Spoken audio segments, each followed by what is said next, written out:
This is Srishti, welcome to Pratiyogita Darpan. आज इस video में हम बात करने वाले हैं अमेरिका के। दरअसल यूनेस्को में एक बार फिर से अमेरिका शामिल होना चाहता है। बता दें कि 2018 में यूनेस्को की सदस्यता से अमेरिका बाहर हो गया था, उसने सदस्यता छोड़ दी थी, लेकिन एक बार फिर से शामिल होने पर विचार कर रहा है।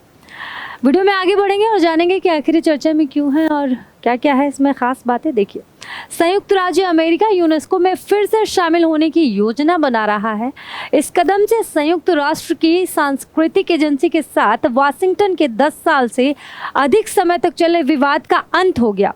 बता दें कि अमेरिका ने साल 2018 में यूनेस्को की सदस्यता को छोड़ दिया था। आगे बढ़ेंगे। अमेरिकी राष्ट्रपति जो बाइडेन ने कहा कि अमेरिका यूनेस्को में फिर से शामिल होगा।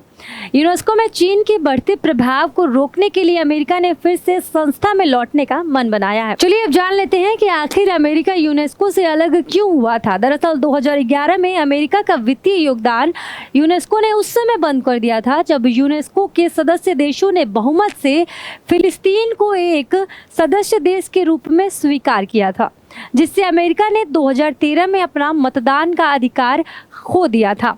इसके बाद 2017 में ट्रंप प्रशासन ने संस्था से खुद को पूरी तरह अलग कर लिया था और अब एक बार फिर से यूनेस्को में शामिल होने का विचार कर रहा है। हालांकि ये कोई पहली बार नहीं है जब अमेरिका ने किसी वजह से यूनेस्को को छोड़ा था।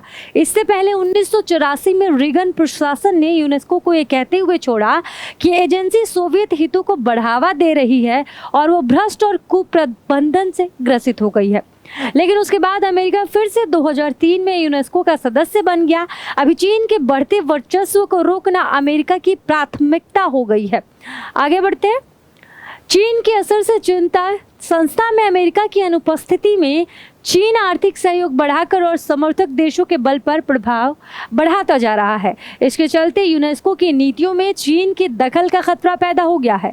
इसी के बाद लोकतांत्रिक देशों की सलाह पर अमेरिकी सरकार ने यूनेस्को में फिर से शामिल होने का फैसला किया है। आगे बढ़ते हैं, देख लेते हैं। माना जा रहा है कि यूनेस्को इस समय विश्व के देशों में आर्टिफिशियल इंटेलिजेंस और तकनीक की शिक्षा देने के लिए नए मानक तय कर रहा है। अमेरिका को विशेष रूप से इस बात की चिंता है कि चीन दुनिया भर में आर्टिफिशियल इंटेलिजेंस और तकनीकी शिक्षा के लिए तय किए जा रहे मानक और नीतियों को प्रभावित कर रहा है। आगे बढ़ते हैं। अमेरिका की वापसी से यूनेस्को को लाभ क्या क्या है, देखिए। United Nations Educational, Scientific and Cultural Organization UNESCO ने घोषणा की कि अमेरिका फिर से इस संस्था में शामिल होगा। संयुक्त राष्ट्र की संस्था में शामिल होने के साथ ही अमेरिका उसकी पूर्व की बकाया $60 करोड़ की धनराशि भी देगा। आगे बढ़ेंगे। फिलिस्तीन को सदस्य बनाने के यूनेस्को के कदम के विरोध में अमेरिका करीब 10 साल पहले उससे अलग हो गया था। उस समय यूनेस्को के कुल बजट का लगभग 22% हिस्सा अमेरिका से मिलता था।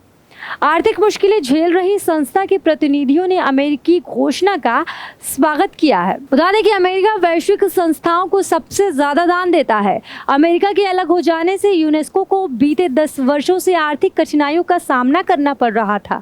अमेरिका के यूनेस्को में शामिल होने से यूनेस्को के कार्यक्रम को नई ताकत मिल सकती है। साथ ही पर्यावरण सुधार और लड़कियों की शिक्षा और सशक्तिकरण से उसके अभियान को और भी ज्यादा बढ़ावा मिल सकता है। यूनेस्को के बारे में कुछ खास बातें जान लेते हैं। देखिए, संयुक्त राष्ट्र शैक्षिक, वैज्ञानिक एवं सांस्कृतिक संगठन यूनेस्को संयुक्त राष्ट्र की एक विशेष एजेंसी है जिसका प्रमुख उद्देश्य शिक्षा, विज्ञान और संस्कृति में अंतर्राष्ट्रीय सहयोग के माध्यम से शांति और सहयोग स्थापित करना है।